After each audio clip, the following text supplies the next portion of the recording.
Yeah, how are you? Figure we'll just let people on here and we'll start here in a couple minutes. Hello, everybody, as you guys are logging on. Good to see everybody. Hope everybody's doing well. See some familiar names in there. Gonna have a great presentation today. Hope everybody's staying cool wherever they are. Yeah, it's a little hot these days. Yeah, a little bit hotter where you guys are, I think. We've been, like when we say, oh man, I think we got like to 108 or something, but in Arizona, that's something that happens every day during the summer. So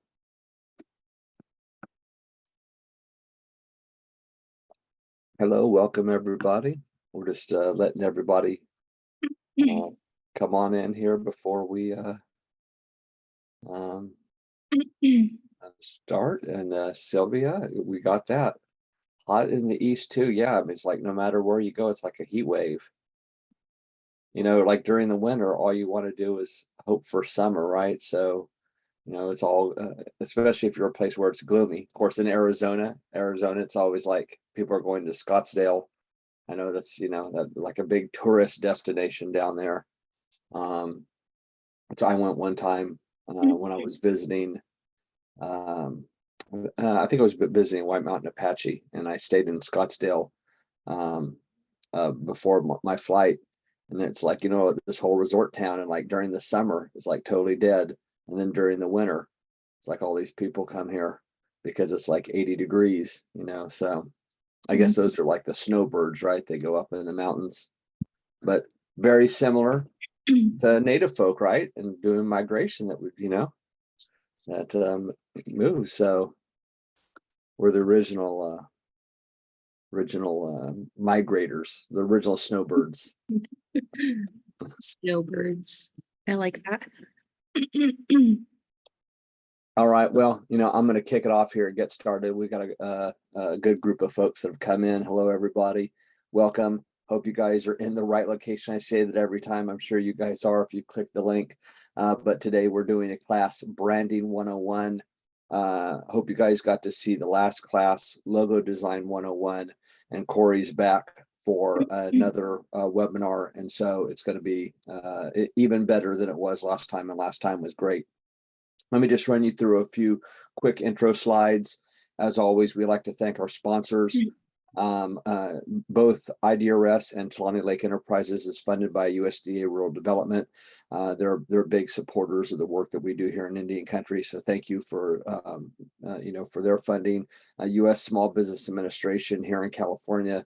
We have the Governor's Office of Business and Economic Development, and then IDRS is funded by the Elevate Initiative, which is a program of the Gates Foundation to advance social and economic justice in our area. And actually, an organization that's there in Navajo, Change Labs, was actually a previous funder from the Elevate Initiative. So,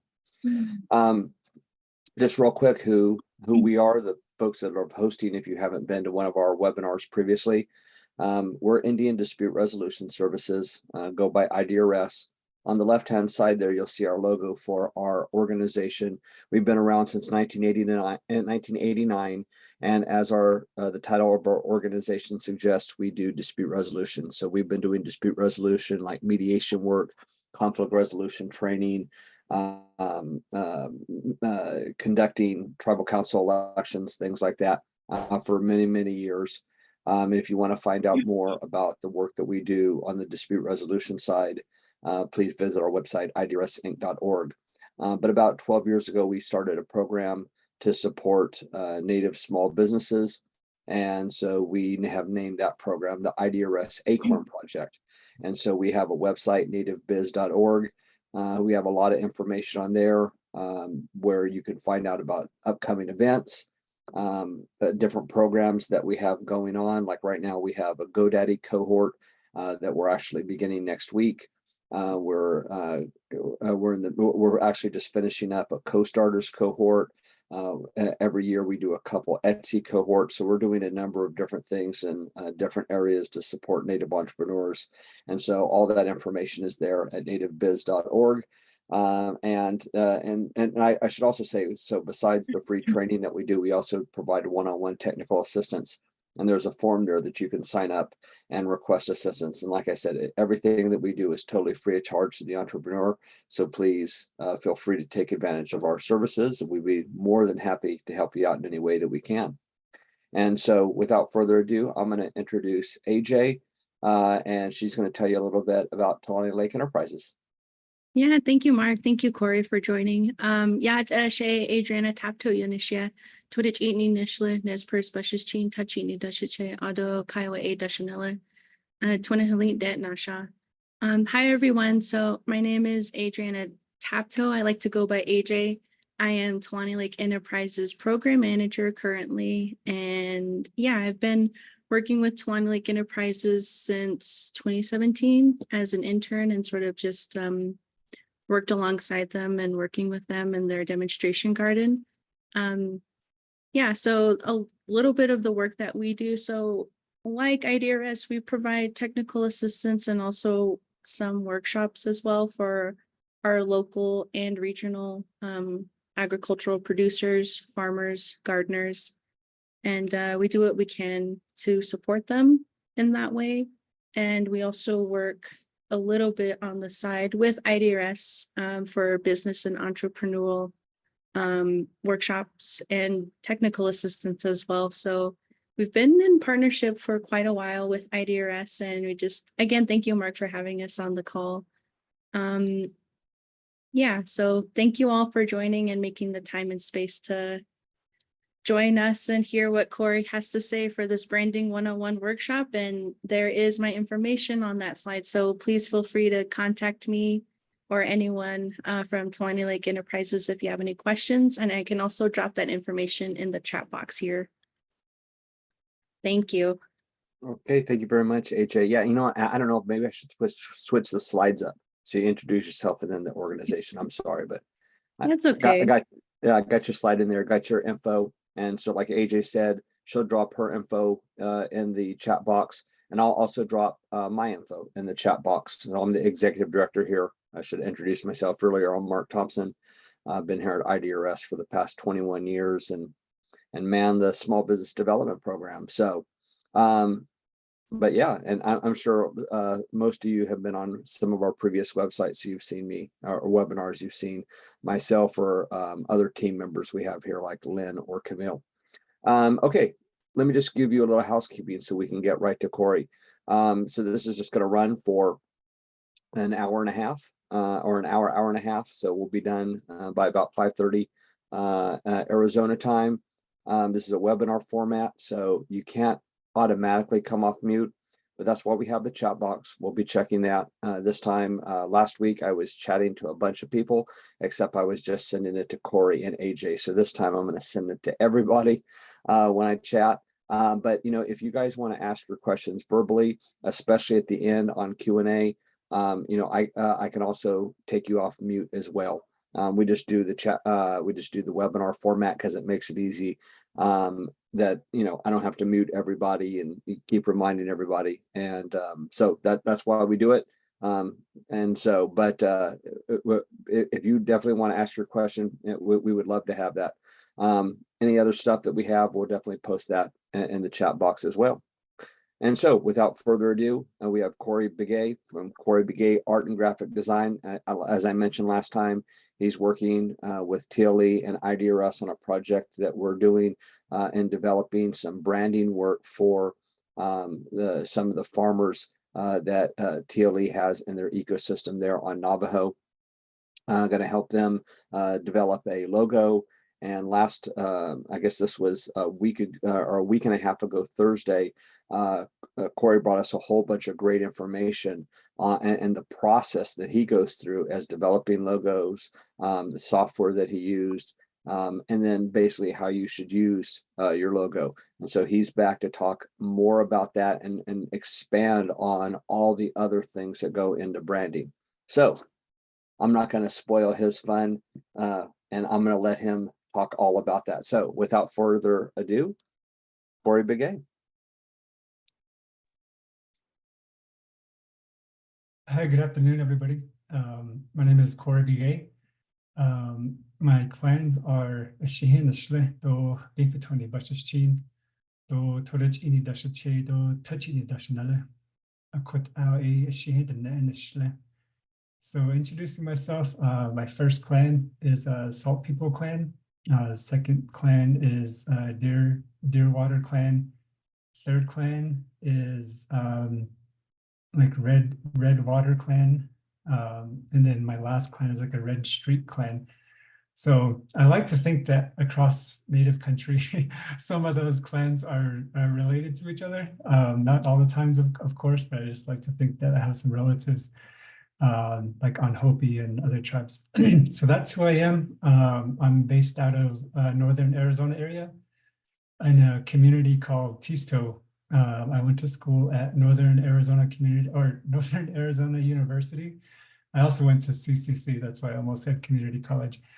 And I got my visual communications degree at NAU. So that allows me to speak upon like logo making and branding and other aspects of graphic design. So let me share my screen and open up my slides.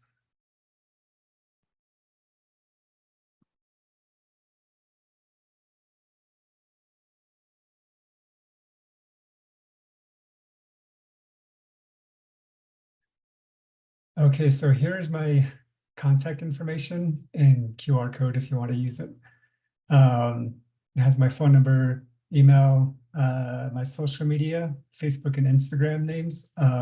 Sometimes I use it for graphic design purposes, as well as I do a lot of artwork for the community. And so my work is with all things visual, almost like 2D, not so much animation. So my social media will have a lot of like murals and paintings and stuff, as well as graphic design projects. And so that's my contact information. And let me know if the slides work this time. I know we had some problems last time. Are you able to see the contents slide? Right now we're looking at the QR code. Okay. I forgot how we did it last time.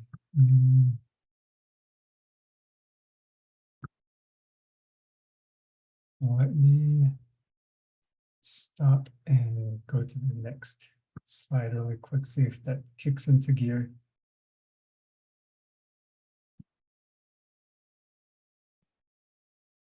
So you're all fancy with a Mac. If you had a Windows, I'd tell you exactly how to do it, but Mac, that's too fancy for me.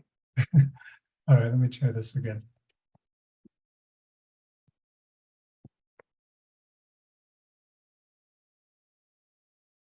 Okay, we see them now, contents.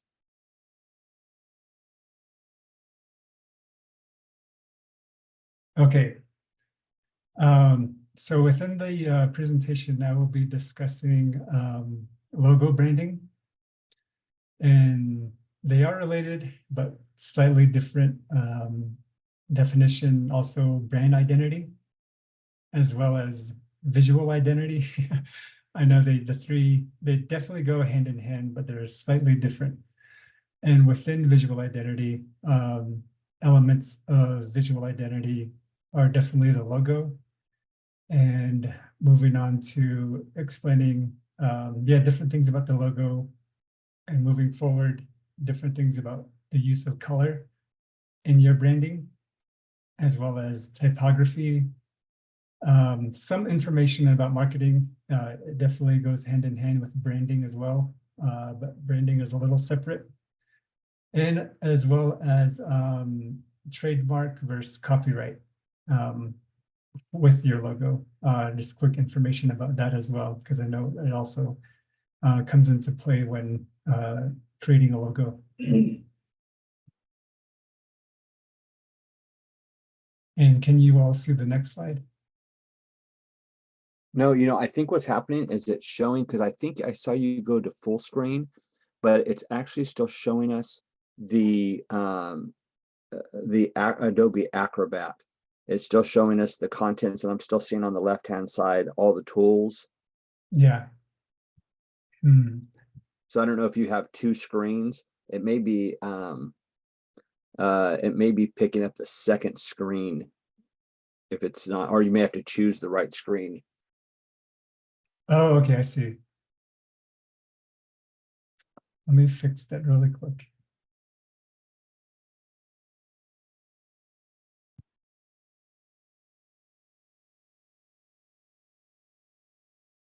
Sorry, folks, I'll get right back to it.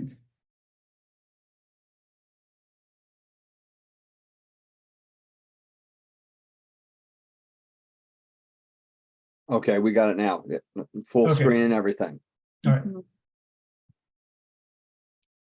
Okay, moving on to logo branding.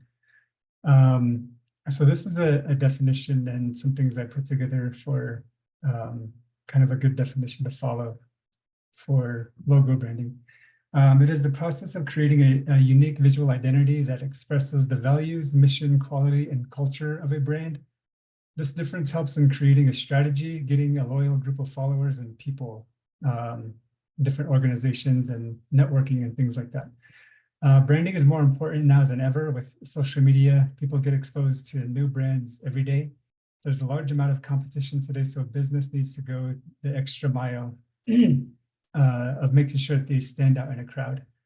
And selecting, or in native country, that's a little easier to do because with good design, good native design, and those types of images are fairly new, but it is growing really fast. So creating something unique is really cool if you can do it. And if you're in the native entrepreneurship or stick to that realm of branding. So so the benefits of having a logo, and we've touched on this a little bit from the last presentation, is professionalism. It grabs attention and creates a foundation of your organization or company. And people expect it. People expect to see logo, professionalism, and all the things that we will touch on with the elements of design.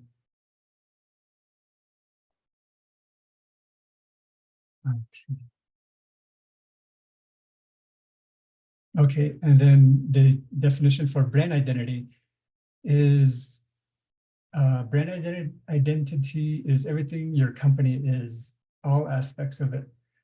Your brand is not the product. It is not the social media department. It is not a single person. Brand identity is the root of your company. It is everything, including the social media team, including the product. It is everything that gives your company life and how it operates. So it definitely represents who you are. It represents the company entirely. It represents the product or service that you are offering. Okay, and so visual identity.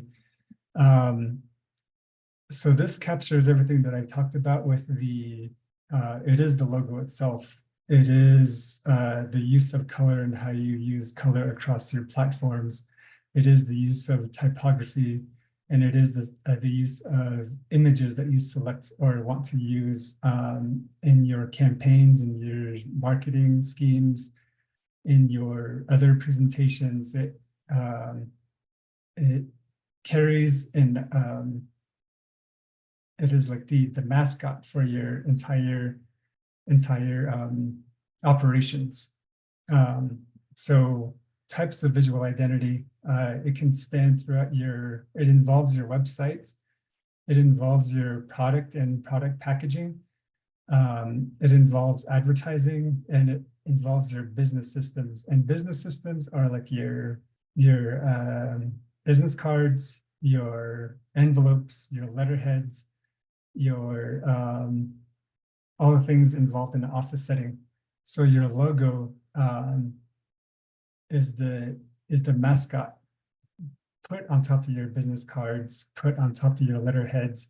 It's involved in your advertising. It's a part of your product and packaging design. and it's a part of your, it's the title of your website. And so with visual identity, it's what your brand looks like. It's your logo, it's your color schemes, and it makes a strong representation of the visuals. So the visuals that you use makes a huge difference, and it is very persuasive. So if you think about the brands that you support, you expect to know that Nike offers high quality things. You expect those things from them. So when you use your logo and your branding, if they don't know it yet, but your brand is what people expect, the quality of work that you have, whether it's your product or your service. So when you know you're shopping Nike, you know you're going to get quality athletic gear or products. And so,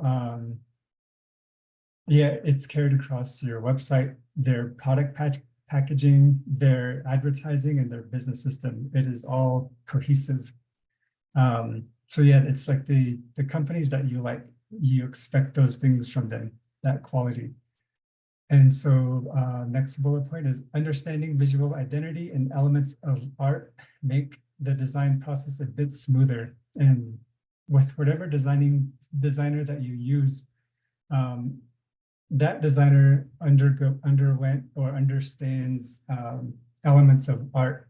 They understand contrast between things to make the design process a little bit easier and to understand what grabs attention. And so those are the types of education involved in your own studies, your own interests, as well as in a college setting and or a specialized school for any like there's a design certificate. Or you may just be like a good artist, but there is some fine tuning that you can use to make things simpler, as we talked about logo design. And so moving forward, visual identity is a preview to your brand at first glance. It sets the tone. No one knows who you are until they see your logo. If it involves like the agricultural world, there's a certain color that you use, there's a certain typography that you use, certain images that you use to know that you're speaking to the agricultural world or the athletic gear world or the jewelry making world, anything like that. And so when people, that's what people see. It is through your logo and through a small glance at your ad. So it is important to have a strong visual stance, something to stand out from the competition. And so moving forward is that a consistent visual style is very key. It also gives mention to the professionalism that you have with using a consistent style as a part of your logo. So your logo has a certain font that is being used, it has a certain color scheme that it uses, and it has a certain image style that it has. And so if that doesn't carry from how your logo looks to your any advertising that you put out on social media or on a billboard perhaps, or in your emails, then people will get confused of who these people are. Is it a different company? There's confusion that happens when there's no consistency in that type of style, when creating your business system, when making your ads, when using your social media, or even when you select the style of photos that you want to use. So consistency throughout your brand makes a big difference. And so that's why using a style guide is key. And we talked about that with the logo design, the last presentation. It tells you everything about the logo that you need to know, which colors your logo used. And in addition to that, you can also choose a secondary set of colors to help assist with your main colors, kind of like the same realm, the same theme type colors, but another set that you can use in addition to your color scheme. And or the font that was used, that should be in your style guide, and so that you can use those things as a part of your advertising, as a part of your any type of marketing plan that you have. And real quick, is there any questions so far?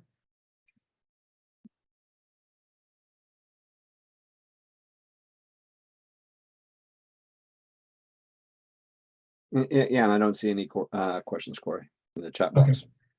All right, so moving on to the next slide. Okay, so a part of that visual identity is, I believe it's 4 things. It is the logo itself. It is the color, your plan for color scheming, your typography that you use, and the images that you use, your /graphics / your photographs. So it is those 4 things. It is the logo, the color, the typography, and the images used. So we'll talk about the logo itself. A logo, it identifies your brand. It is a mark, or it is a mark. I like to say artwork as well. It could be like a little small piece of artwork simplified. Mark or artwork, or it is the type itself. Like when you look at a Yeti cooler, it just has letters on there saying Yeti, and it's all type. It doesn't have any mark, or it doesn't have any artwork involved, or it has both. So that's what a logo is. And so effective logos are simple. And I touched on this in the last presentation. A good logo, it doesn't always have to be so, but you can recognize it when it's 1 inch by 1 inch in scale. Take the Nike logo, for instance, or the McDonald's logo. You can definitely notice it when it's 1 inch by 1 inch, and they are very simple and kind of like easy to use. So effective logos are simple. So it is recognizable and memorable. And so the font choice, the color, and imagery are all elements that contribute to your brand identity. And logos are everywhere. Logos are on the side of trucks. They're on the side of billboards. They're online, on social media. They're on that big circle that just happened or was created, or round thing in Las Vegas. It is all scales. It is very large. It is also very small. So logos are everywhere. And so using the logo wisely so your brand doesn't give off the wrong impression is also very key. And we saw a glimpse of the style guide that I showed during the last presentation of creating a logo. And so one of them showed how to use your logo. And one of them was to not stretch the logo to make it taller or wider, or to skew it to make it fit anything, or if it is angled the way it's not supposed to be, and or if it is a low quality resolution where it's pixelated and faded. So those are all types of things that can give off the wrong impression when you're trying to build your brand and trying to be professional. So that's the what using your logo wisely kind of means. And so, and the last thing about a logo is to always keep a large, high quality file to be prepared for any print job or on screen. And by that meaning, whoever creates your logo has the root file and gives you the root file. And so you are able to show your, place your logo on the side of the building, or in that sphere in Vegas, or something very small. Yeah, just to keeping that large, high quality file is very important for any printing job.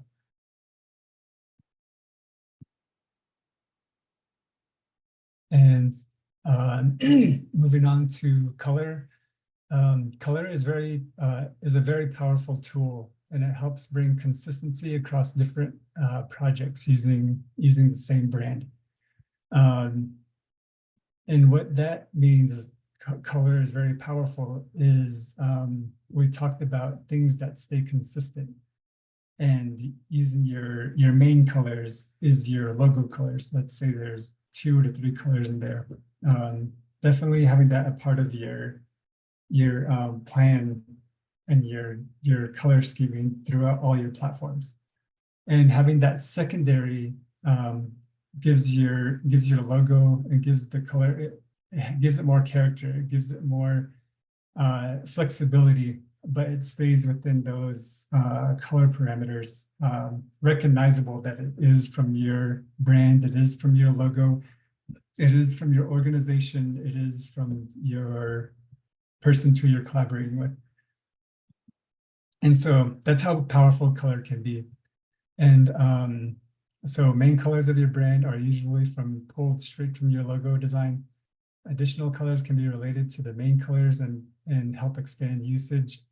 There are a lot of ways to use color. Make sure to not go overboard and overwhelm any design goal that you have.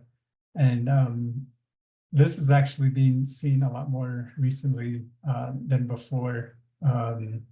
Artists like myself, I've even done it before, where I need an extra set of eyes from someone who doesn't do any artwork or design work, like taking it to them and saying, how does this look? And they're like looking everywhere and there's too much color, or colors are way too vibrant. And that can also give your company, your organization, wrong representation as well. When colors are always super vibrant, it is always very loud. And when you're trying to collaborate with someone on a very professional stance, or if you're working with someone who, or when you're trying to work with a person to collaborate with finances, or to support you with any finances, or any of that style of collaboration, whether you want to uplift your company or just to be taken more seriously on a certain level. So those types of things, when using color, should be used like wisely, and that's what that means. And that's why this last bullet point is neutral colors always helps, like not to overwhelm. And these are colors like black, white, gray, off-white, sometimes even a little bit of brown. So those neutral colors, and it's right here on this slide, just using basic black and white is general information. Is very clean. If I put my logo a part of this slide, it makes it look rather like pretty plain. It's still professional, looks very clean, and you can speak to almost any company about this slide and you'll be taken seriously, and the level of professionalism is being taken seriously. So it is important to use color wisely, not to go overboard, and stick with using your main colors that represent your brand and what your logo looks like. Hey, Corey, we did have a question that came up.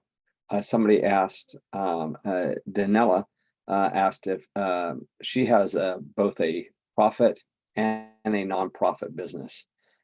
She wants to know if she should continue to use her logo for her current businesses, the logo that she uses for her current businesses for her nonprofit, or would you suggest she creates a new one and when she's doing her branding there? So if it is the same work, if it's still representing the same brand, then stick with the same one. You don't want to be confused with another company. which may not be you, or it is you, and people may think it's somebody else, and it just eliminates that confusion. So I would say definitely use the same logo if it is for the same purpose and the same type of brand that you're about. So I hope that answers your question. Okay, yep. And she says, thank you. Mhm. Okay, and moving forward to typography. Text is a simple aspect of identity, but can easily carry a lot of character/tone when exploring text. So almost very similar to color, but with typography and text, there are thousands of different styles of fonts available.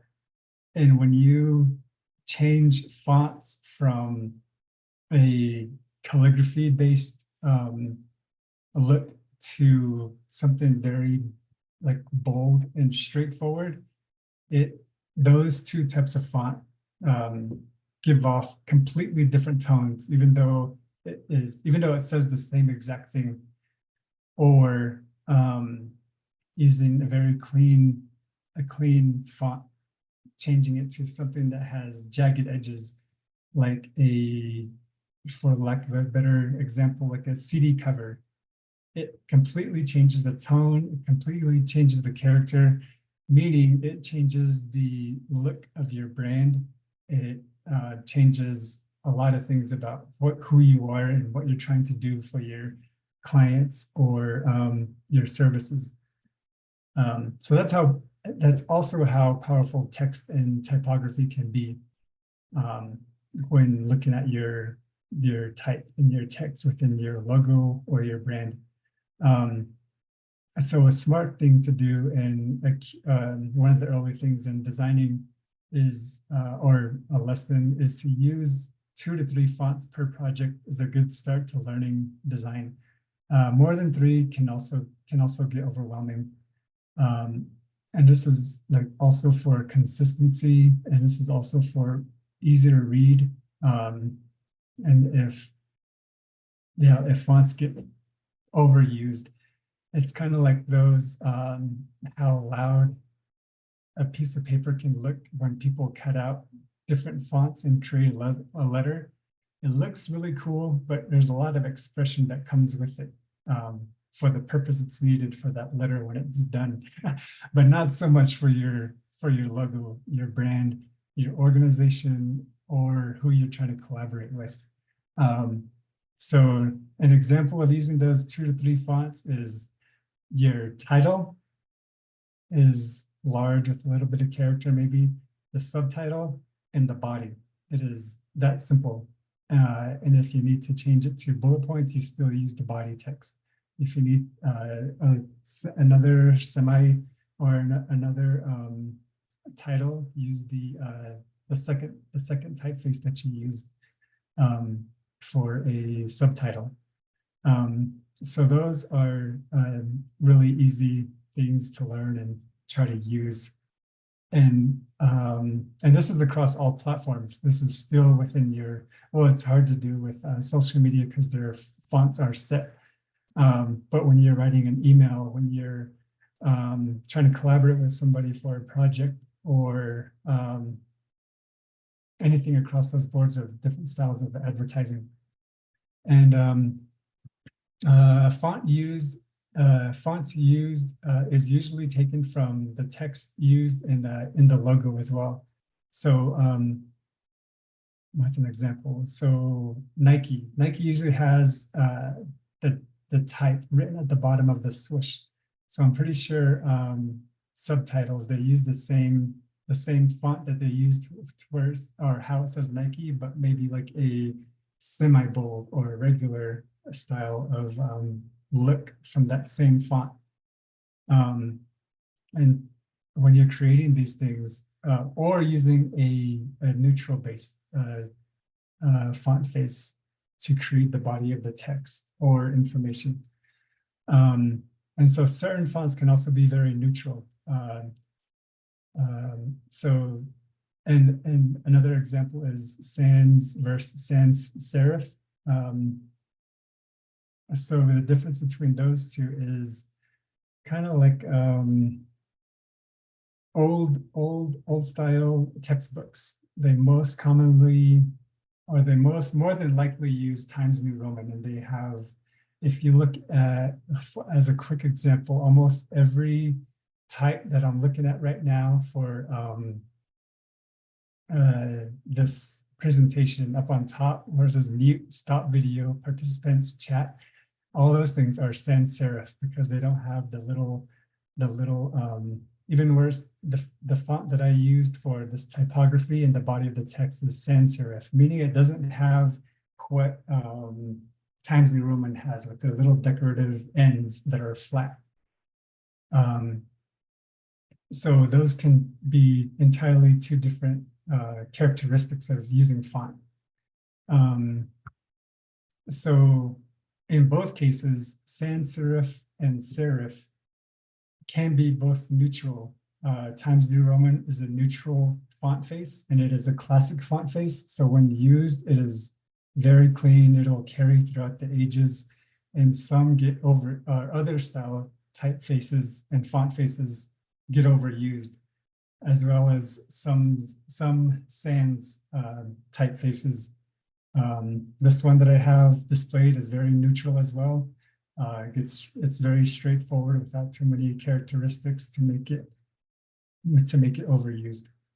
And so creative / wild text that you see should be chosen wisely to avoid losing your brand image. So moving forward with typography, this is kind of also the same as not going too loud with your colors, not so vibrant, something that deters off of what your brand is. So same thing with text. When you use something a more loud text, it doesn't really represent who you are and what your brand is and what your organization is about. So also using type and text very wisely. And try to avoid outdated and overused text unless it is rather classic. And I kind of touched on that already. Is there any questions about typography use? This one's a little bit about typography, but so Mandy asked, so I guess she wanted to take a previous logo that I think has been developed for her company. And she just said to make it high quality and make changes to it. So I think that may be something about maybe the way that you could do that. Apparently the person that made the logo for them did not give them the root file, so they don't have the ability to edit it and don't know which fonts are actually used in the logo. Okay, we kind of talked about old logos already, so it's a good question. So the easiest way to do that is maybe rebrand, but you don't want to change your logo too much.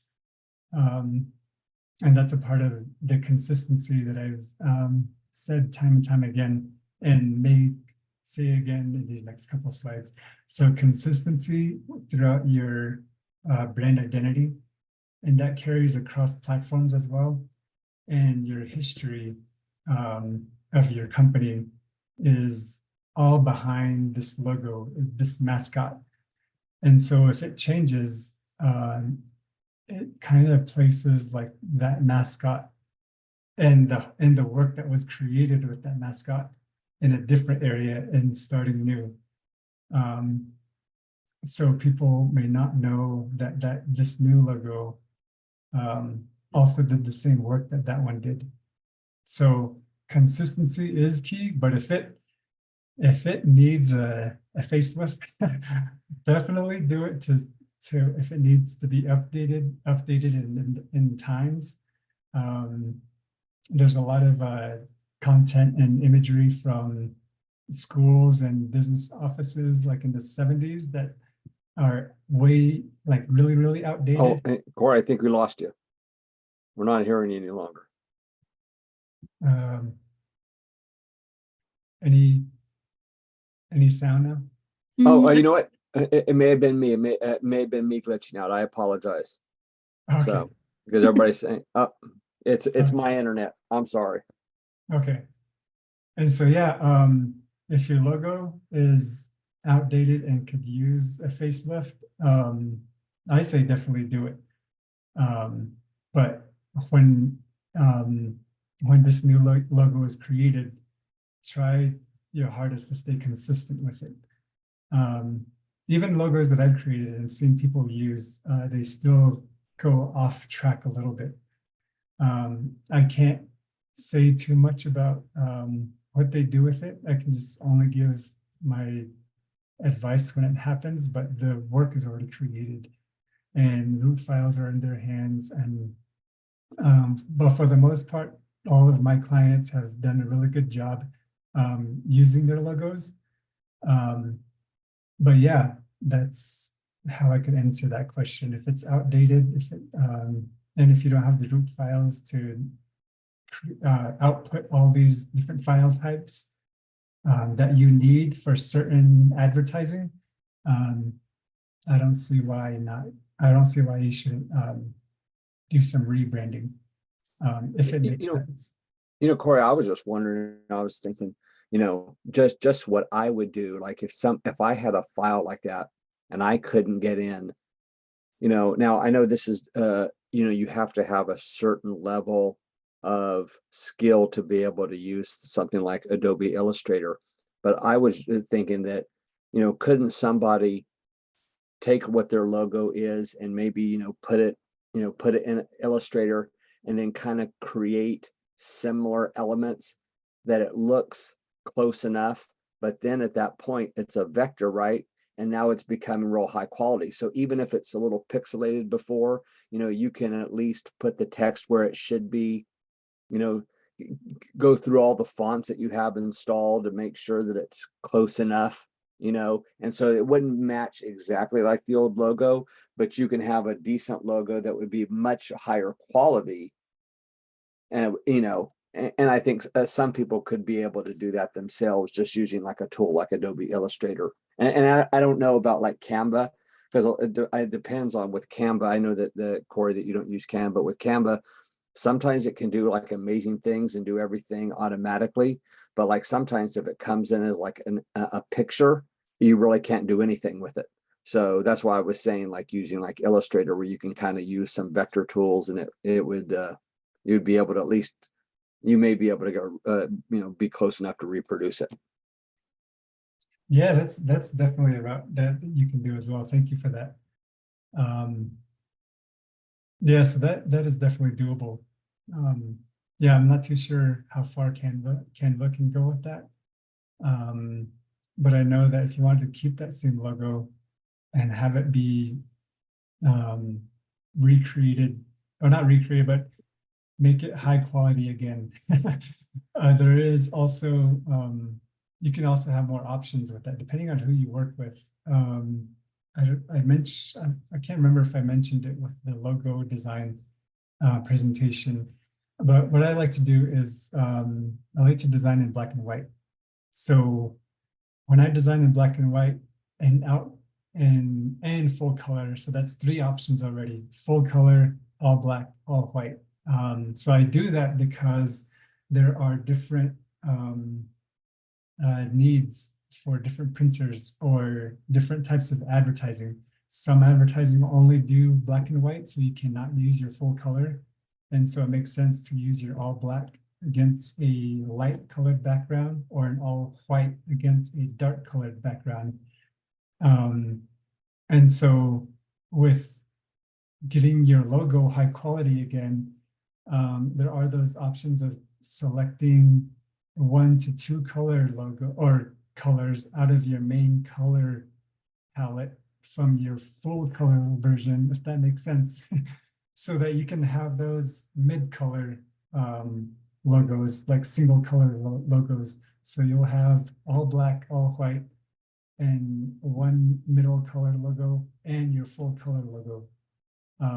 So that mid color logo is pulled from your full color so that you can have, depending on your advertising needs or your display needs, sometimes that mid color makes a lot of sense to use that one instead of your all black, instead of your all white, instead of your full color. So when your logo is being created to be high quality again, there's those options as well, which you probably wouldn't have had, or if you had it or not before, then you can get those things when it's being created into a high quality version again. So there's that benefit as well.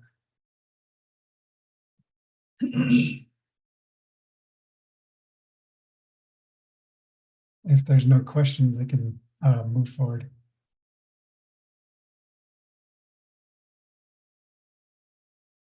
Okay. So now we talk about images, and this doesn't really have to do with or it does have to do with your logo a little bit, but in this case, it pertains to all images that you use. If you have a website, it goes all the way down to how the buttons on your website look. It goes all the way to the graphics that you use, the color or the style of charts that you have, the icons that you use, and the photos that you use for reference. If we stay on the topic of agriculture, like steps on how to plant or prepare, or different steps on the different areas of agriculture, if you have those types of photos. So this goes over that. So images play a large role in showing your unique identity. And these are, just as I mentioned, they're photographs, they are graphics that you use, they are icons, they are buttons, or they are all representations of how your brand is perceived. And this is, again, across all platforms. It is a part of your social media, it is a part of your business system, your letterheads, your business cards, your advertising, if you choose to have it on the side of a bus, or on the side of a building, or on a hot air balloon. So these images also are a part of that consistency and staying within your brand. So if there's a photograph of something that doesn't look or seem agricultural, or a part of a native community, if you're in that area, if it's something off, it doesn't speak to your audience, it doesn't speak to your network, it doesn't speak to your clients, it really doesn't make sense. So that's how important the images are as well, the photographs that you use, the style of graphics that you use, the icons you use inside your website, and or if you're having a conference and you have your pamphlet or your information documents.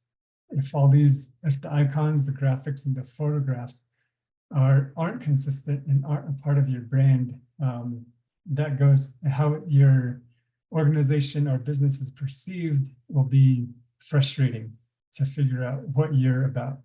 So that's the importance of images. So images in print materials, graphics, and ads should all carry your brand's theme. That can be through brand colors, graphics, illustrations, and photos that have consistent style. To set your brand apart, use your own images instead of common stock images. And this is a good one moving into a modern world. You see a lot of really up-to-date and modern businesses, organizations use their own photos, or even through Snapchat or social media, they record themselves or they record their families for things that are very on brand for them. If it's through agriculture, they take pictures of their own farm, their own fields, their own tools, their own landscape. And that is very important to stay consistent, to stay professional as a part of your brand. Instead of using stock images. And if you look online right now and type in, I need to find an image for a pie chart or a scale chart, and they'll probably have some cheesy stick figure with some weird coins stacked up. So those are common stock images. Try to avoid that. It speaks nothing to your brand and can make you look very generic and not so professional. So those are the types of things I'm talking about with the stock images that Google creates for you. And so moving forward, avoid images that lack content. So if you find a photo that's not taken by you, and yeah, like I said, if it's not a part of your theme, or if it doesn't have, if you have an agricultural company or organization and it has nothing to do with your brand or agriculture or who you are, that's what this bullet point is referring to. Avoid images that lack context. Just makes no sense, and that goes back to that consistency, that professionalism. Also, choose images that are genuine with real people, places, and things, and that's why I mentioned all those things. If you have a field that you plant, or tools that you use, the landscape that you're at. If you have a coffee company, where your coffee's or where your coffee's from, how you package it, and all those videos and information that you have, very on brand. It makes the user feel a lot more comfortable about what kind of brand that you have and where they're getting their coffee from or their produce from. And yeah, it shows how genuine your brand is, and including the professionalism, including the consistency. Any questions about photos and images and graphics? Corey, I accidentally got logged out. I was kind of glitching, and then it kicked me out. So I wanted to go back because we actually did have some questions. Well, we had some comments actually about previously. You know, Mandy had asked that question about the logo. Jesse had suggested that even taking it to a different graphic designer, that they may be able to recreate it for you. She felt that Illustrator may be a little bit too difficult. To maybe too big of a learning curve. So, taking it to a graphic designer, and the graphic designer could be able to recreate it. Just some other comments. Deanna mentioned that there are some online tools to find out what font was used. So that may be something that somebody could use if they're trying to find out the fonts that they, like in Mandy's case, what font is in the logo. Kim suggested Canva to help do the logo yourself. Let me see. So Johnny asked, do you offer any logo design or creation services? And you might want to talk about that later, because that is something that you do. And then Michael asked, do you have an example of what an outdated font looks like? And he clarified that he's referring to like style, So I don't know if you have an example. So sorry to take you back to typography. Oh, no problem. If you know the names of fonts, I can definitely list off a small handful. Yeah, that's the only thing. I didn't prepare any. I'm sorry about that. But some outdated fonts are like Comic Sans. They are, I think, Papyrus. What else was, there's another font called Hobo.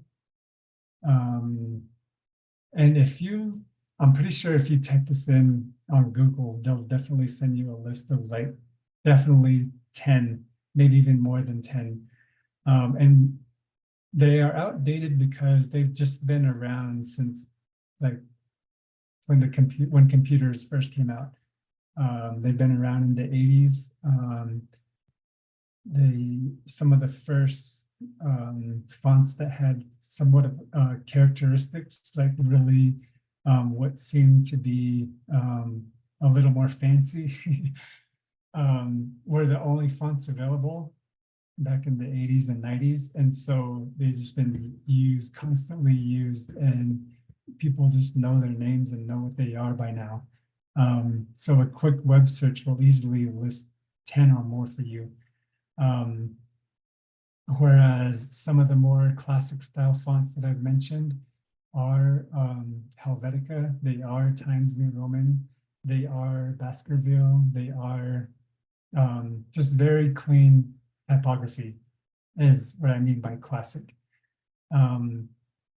So yeah, and as far as the other question, I'm not sure, I don't use Canva, but if Canva is able to output a very high quality image of your logo, and or if it's able to give you different file formats, very high quality, then there really is no, I don't see a big problem with of using Canva, as long as it gives you the ability to output very high quality output,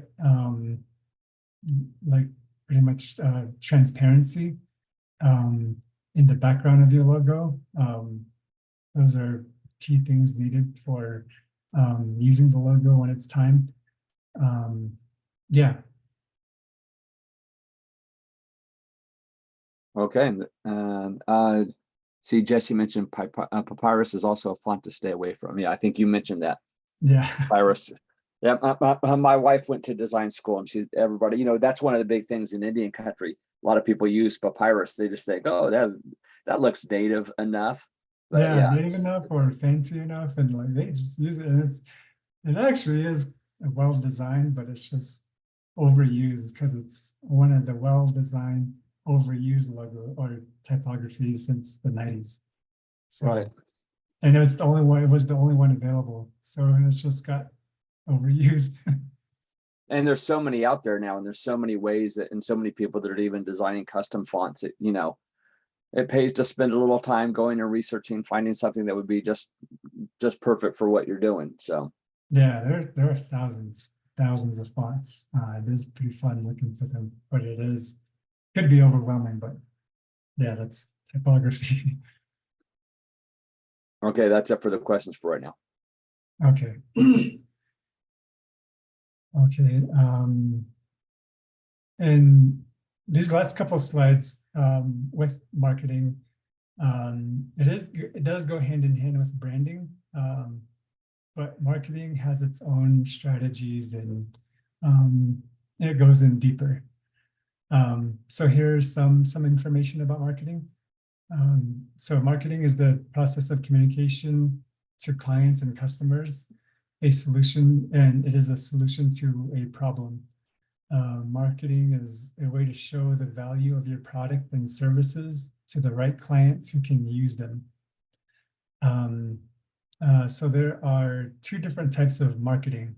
A traditional style of marketing is, as I mentioned before, it is billboards, it is through TV, it is through radio. Those are really good options to reach an expansive amount of people. The only problem with traditional style of marketing is it reaches the audience who really don't have nothing to do with your business. If we just continue to go with agriculture, not many people are into agriculture who are watching TV or radio or look at billboards. So it really means nothing to them. And also you aren't able to record or collect results from the amount of viewers that you see or the amount of possible collaborators who might want to work with you. It's definitely an older style of advertising and marketing tactics. And moving forward, the other one is a modern approach to marketing, and it is digital marketing. And this is everything we see and do now. And it's even done for us. If we say social media, it is one form of digital marketing. Social media, you're able to retrieve analytics from the correct persons who want to view your work, view your field of study, view who you are, your organization. They keep people in your network seeing your page, and it's all done for you, whether it's Facebook's, Instagram, or any other platform of social media. And so this is the preferred method of marketing. Using both styles of traditional and modern style marketing could be beneficial, but in this modern world comes digital marketing, and is proven time and time again to create the best results. And you can see the analytics of how your numbers are doing on a weekly basis, on a monthly basis, whether your marketing strategies are growing, what's working, what's not working, when to make a post, what time to make a post is best, and all of that good information. And it's very beneficial for when you have exciting news about a new product or service. Even the time of day to best put that out there is recorded, and just gives you maximum strategies to figuring out when the best time to act on certain advertising styles could be best for your company or organization and / your brand. Yeah, so these are the two different styles of marketing. And I kind of went over this already, that digital marketing is more dynamic, to where you can market your brand to the right people, also track results.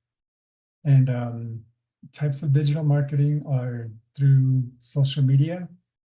It is email marketing and affiliate marketing, meaning your networks, meaning people who are interested or are just simply in the field, same field of study or the same interest.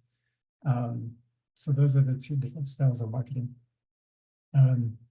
Any questions? There's no questions in the chat box as of yet. Okay. Oh, Johnny actually just posted. He wanted to know when is a good time to post. There are actually, it changes every year. Through some of my analytics, the best times have been actually like on Mondays and Fridays, like around evening times. And there's those meta business suites in Facebook and in analytics, I think, and our Instagram analytics are more free, but you have to, for a business suite in Facebook, you have to like pay a fee. But there is that information available. Or if you do a search online, you'll find a credible database or site that has that database to give you that information as well. And it wouldn't be about your brand or your organization or company, but it would show you analytics for how social media works, Facebook, Instagram, Twitter. Like they all different times. Who uses Facebook more than Instagram? Are they more like business people, or all those things are available through different what do you call those types of places, like the just those different research groups. So that's one way to find out. And some of those things are free on social media to see how well your even just your regular day use, who's viewing it, how many likes you're getting, how many impressions, how many viewers, and then track throughout the week if it was low or high on certain weeks. So I really like social media. It is free marketing. It is the best way to start. It'll always be free. And so I use social media a lot and would recommend if you're starting a business, there's like free marketing is the best. So that's some quick information about marketing. And moving forward is a trademark versus copyright. And this one is also kind of hand in hand with branding. It does move off into another direction, but here's some information about a trademark versus copyright. So through what I found, we have a trademark is a source of a good, or goods or services.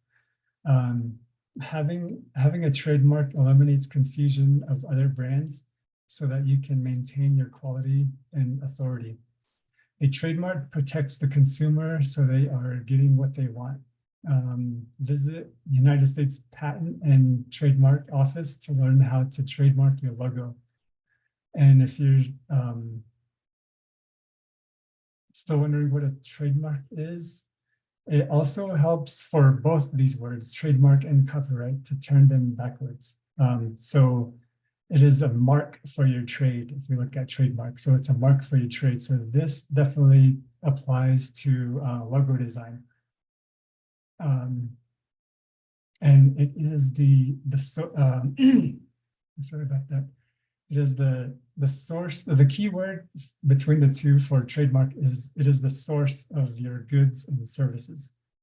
And then if we go over copyright right now, is it is the work produced, it is the work product ownership. So the right to copy, if you flip it back, or if you flip it reverse.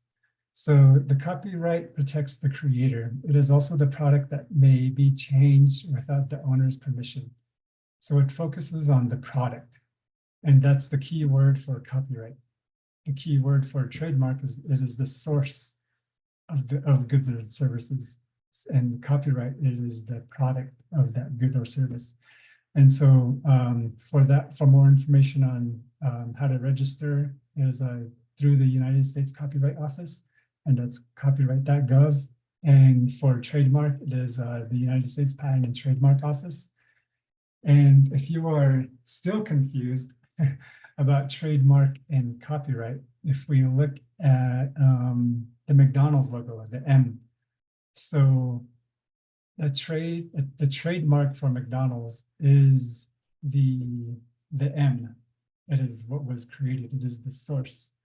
So if somebody else uses that M, or that gold M, but puts a Q on it instead, but it's still the same gold M, red background of McDonald's, that's like trademark infringement. That is the change of the source. So it's the actual like logo itself, the M. The M gets changed into a Q. Whereas copyright infringement would be the red M, or the gold M, the red background, but they're networking or collaborating with somebody and they change the color of the red color or the M that isn't authorized by McDonald's. That is copyright infringement. So that's the product, like the box or the bag of that product from McDonald's. So the copyright infringement is the change of the color versus the use of the style of the M with a different letter. So the gold Q instead of the gold M. So that's trademark. And let's say breast cancer awareness, they make the M pink, but they don't get the McDonald's authority to change it pink. That's copyright infringement. And so that's the difference. Or you can have both. And to my knowledge, in my research, both can be done online. They both have and the owner of the company or the organization has to register to get a trademark for their logo or copyright. I believe copyright is a little cheaper. The trademark is a little more expensive, and they have different levels, all the way up to a federal level to trademark.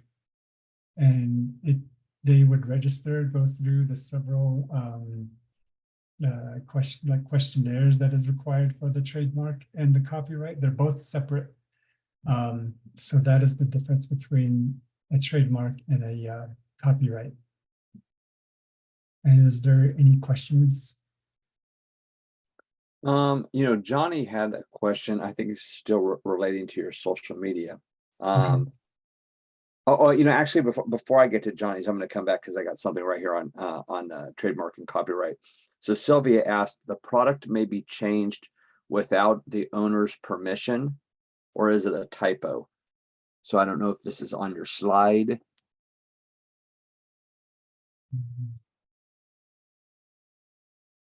The copyright protects the creator. It is also the product that may be changed without the owner's permission. Oh yeah, that's correct. So that's the infringement part.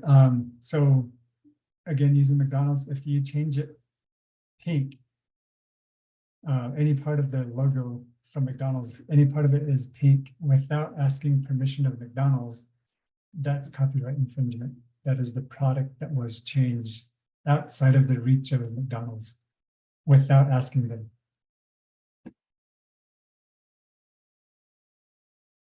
I hope that clarifies.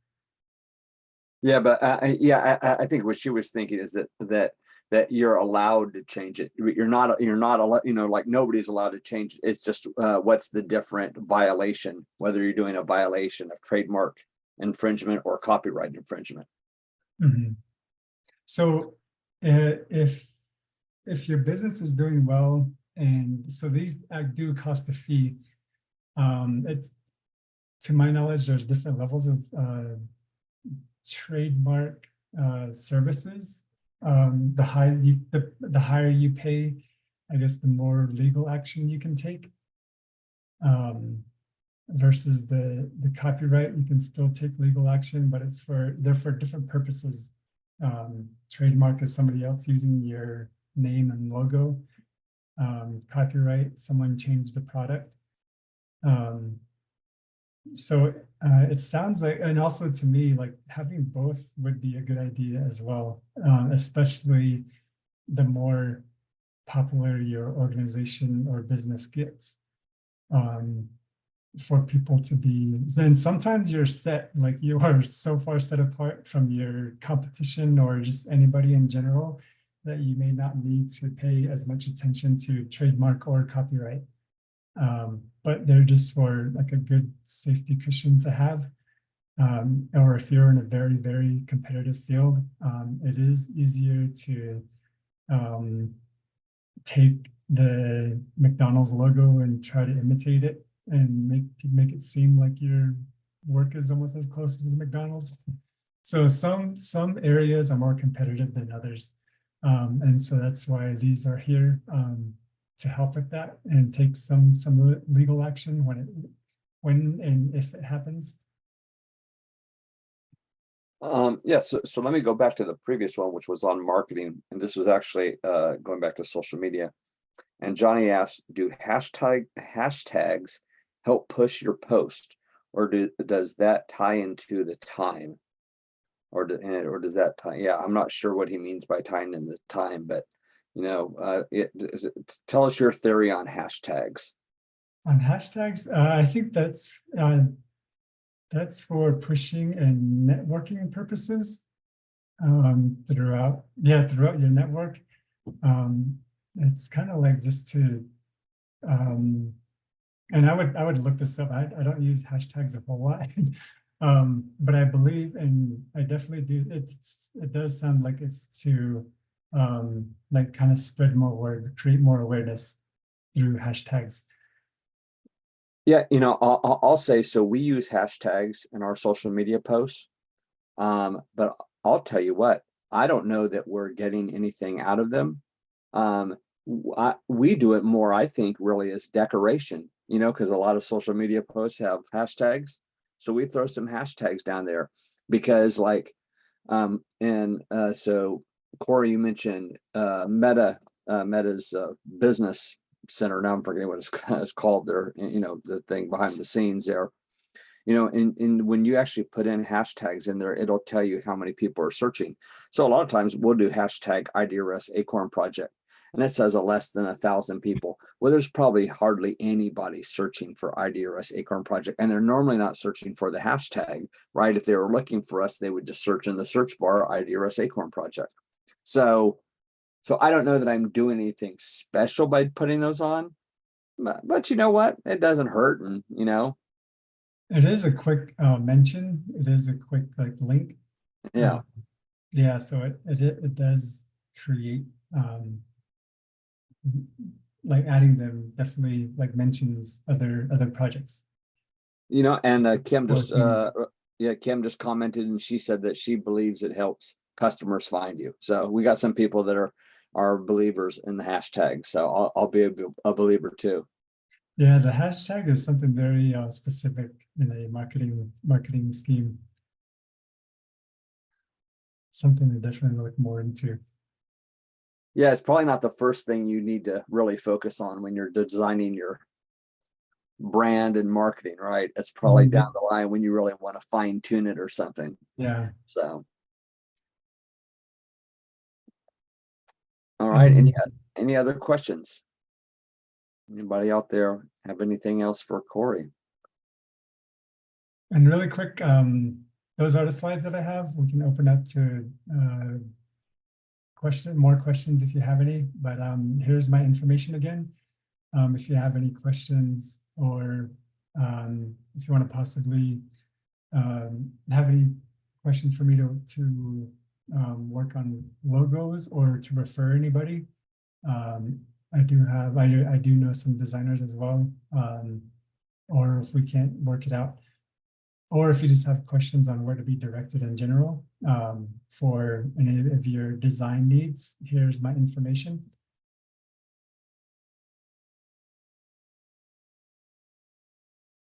All right. Well, if there's no other questions, I want to thank you, Corey. This is another great webinar. Tons of great information. Oh, you know what? Earlier, there was a question about you offering logo or design services. Give us your pitch. Yeah, definitely reach out to me. And just like my brand and my theme, I really do like to work with people and organizations who have the same, follow the same type of movements that I do or believe in. I like to think that my designing and artwork gives meaning. It gives a whole lot more meaning when I work in a cultural setting or education setting or those types of things. So definitely reach out to me if you have any questions, or if I can help. And yeah, there's my information. Reach out if you have further questions. Valerie was wondering if you could share the PowerPoint. I did let everybody know that this is being recorded and we'll send out the recording. But if somebody wants the PowerPoint, can they get that from you? Yeah, maybe I can send both of them to you. Okay. So you can have both of them, and then I'm pretty sure you can create a link and Yeah, have yeah. it available. Yeah, we'll send a PDF out and we'll include that with the email with the recording, so. All right, well, there's a lot of thank yous. Like I said, another great job. We don't have, I wish I had my next webinar. Our fiscal year is ending. And so this was our last year on our fiscal year. So AJ and Tavia at TLE and Aletha at TLE and myself, we'll get together and we'll talk about what the next webinars that we have coming up, but we'll make sure that all of you guys know about them as soon as they are announced. So I want to thank everybody for attending. Thank you, Corey, for presenting. Thank you, AJ, for co-hosting with me. And we'll see you on the next one, guys. So long. Yeah, thank you, everyone. Thank you, Corey. Thank you, Mark. Thank you. Bye-bye, guys. Okay, we'll see you.